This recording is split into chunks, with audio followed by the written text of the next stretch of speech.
If you meet people that you think are egomaniacs, that are constantly bragging about themselves, these are the most insecure people that you know. They're the most fearful people that you know. They're the most scared, and they're usually the least happy. And so, but I'm going to say something to you today. I want you to consider as I go through ego today. I know you think, wow, I'm so down on myself. How could I have an ego? It's actually the people that are down on themselves that actually have their ego materialize and show up more often than they think. And it's their ego that may actually be holding them back. You think, wow, how could someone with low self-esteem have a big ego? Oh, trust me, they do. And so egos are not part of people with high self-esteem. The people in my life that are the most self-confident typically don't have big egos. If you have to wait around for other people to tell you, hey, your ego's out of control, it's too late usually. So we've got to be able to see our ego when it rears its head, be aware of it, and it loses its power over us. We can go back to being our real selves. You can't love yourself if you're not being yourself. You can't love yourself if you're not being yourself. When ego shows up, we're not ourselves. We're not connected to God. In other words, if you can let go of your ego, you can let God in. When you can let go of your ego, you can let your real confidence in. When you let go of your ego, you can go really become who you were born to be. And so oftentimes, this is so important you get. You may be losing right now because of your ego. Because of your ego, because you're not feeling good about yourself. I think there's a different level for you. I think there's a different level for you to get obsessed, crazy, laser focused. I say all the time, our obsessions become our possessions, but we won't possess them if we're not truly obsessed.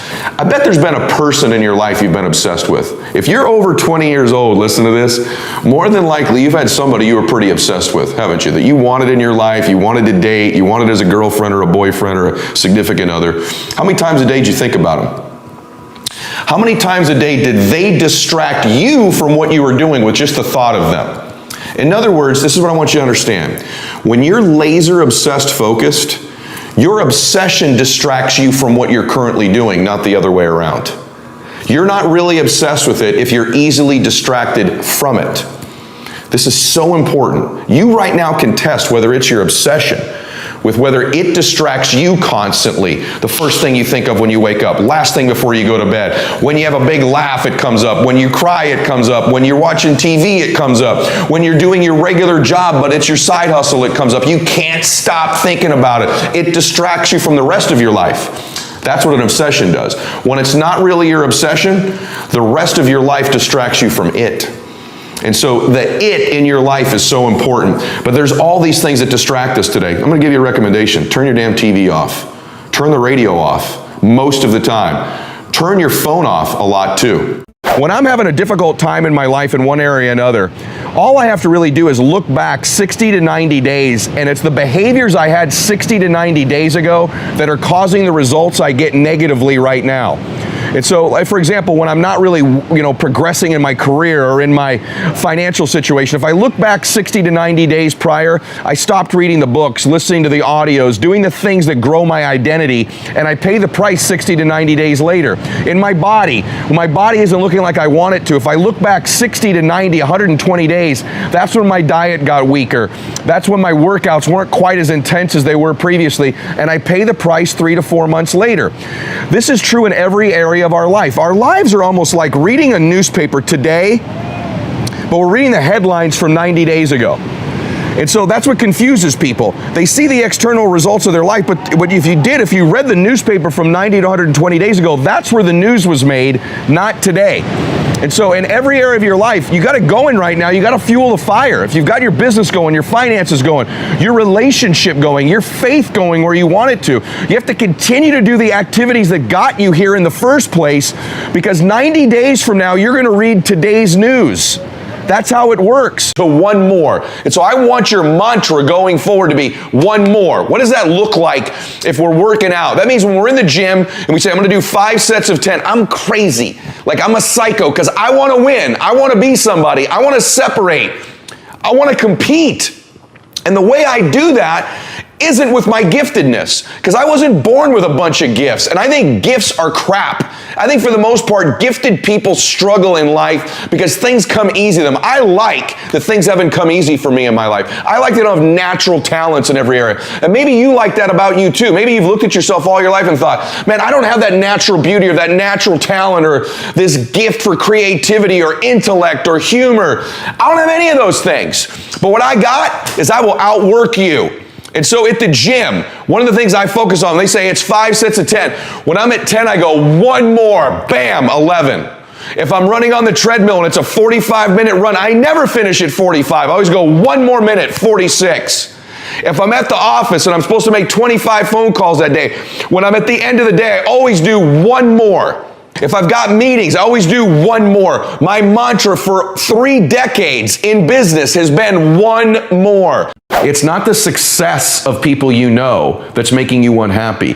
It's you're comparing your situation to the success they're having that creates unhappiness in your life. So for those of you that are struggling and saying, you know, one of the things I suffer from is I'm just not very happy very often, I can tell you that that presence of unhappiness, you will always link to a comparison of some sort, either in your own life or in other people's lives.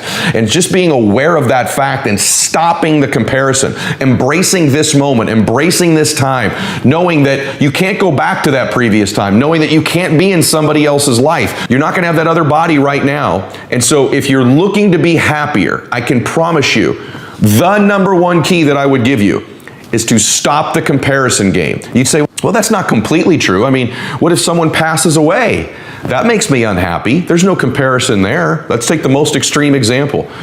Or when someone's sick in my family, someone in my family's got a really bad illness, that makes me unhappy. That's not a comparison. In fact, it is.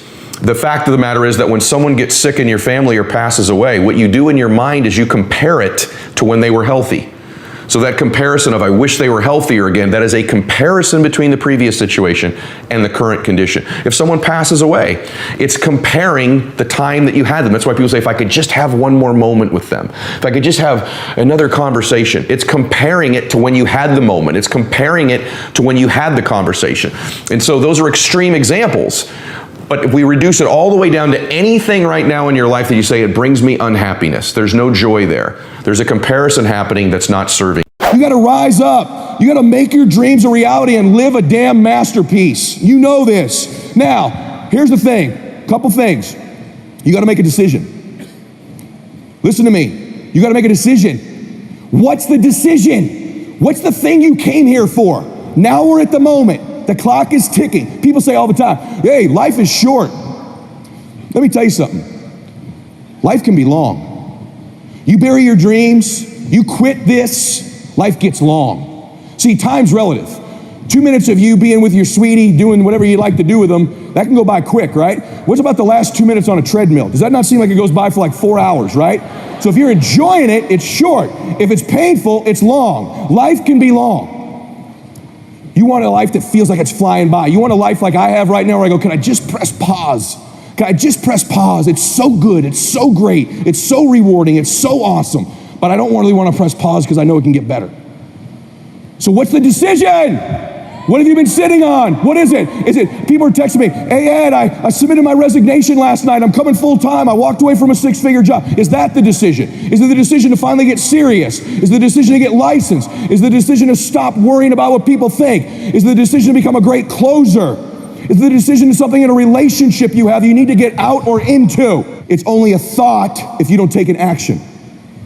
The difference between a thought and a decision is an action. So we know, and you just decided, and you know what it is. You know what it is. You will have really decided if within this next hour you took some step towards it. Something. A note you write, a text you send, a decision you've made, something you do that you follow up with the action to make it real. The power of choice is critical in our lives. I want you to think about something right now. What are 5 of the most important choices you've made in your life? Just think about that for a second. Begin to list them off in your head. 5 of the most important choices you've made in your life. Maybe it was a decision to get involved in a particular business or to leave a particular business. Maybe it was a decision to get involved with a particular person or to become uninvolved with a particular person. Maybe it was a friend that you chose to walk across the room and meet and it changed your life.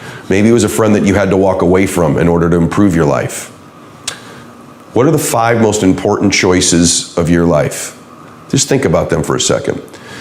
And if you altered those 5 choices, good, bad, or indifferent, how different would your life be today?